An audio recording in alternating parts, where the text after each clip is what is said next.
Step 1, you got to jack up your car by any means available to you. Car jack, floor jack, whatever it is. It's a good idea to loosen the lug nuts a bit before you're raising the wheel off the ground. Kind of makes life easier.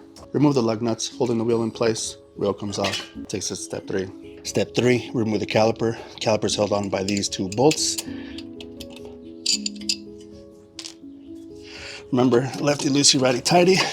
You just wiggle it off.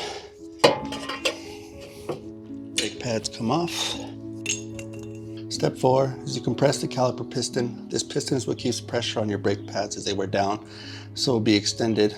You use this caliper piston tool to push the piston back in. That way it creates enough space in here for the new brake pads to wrap around the rotor. Step 5 is to install the new brake pads. They come with these little safety clips, tension clips. Not really sure what they are, but I know that they do grind whenever your brake pads get low, so don't skip putting them in. Fair warning. They're kind of a pain in the butt.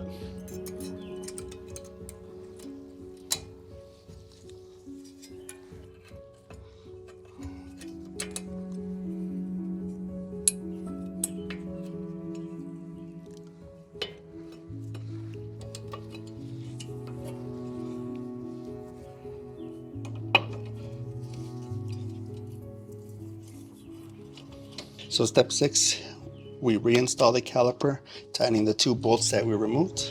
As far as tightness goes, I don't have an actual torque value, just a little bit of elbow grease goes a long way. Now step number 7, you want to install the tire. Put it back on, put the lug nuts back in, and when you tighten the lug nuts, you want to tighten in a star pattern.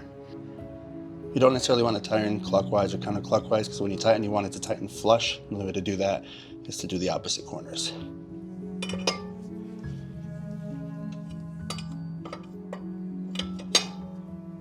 Step number 8, you want to lower the vehicle. Make sure you're not missing any tools. Make sure you didn't leave anything inside the wheel well or against the brake. Step 9, last and final step. Make sure you come in here and pump the brakes. You got to push the piston back out, create that pressure, that piston that you pushed in during the caliper removal. When you pump the brakes, it'll add the pressure again. If you skip this step, you can end up with like soft brakes, unresponsive brakes. You don't want that. Don't skip this step.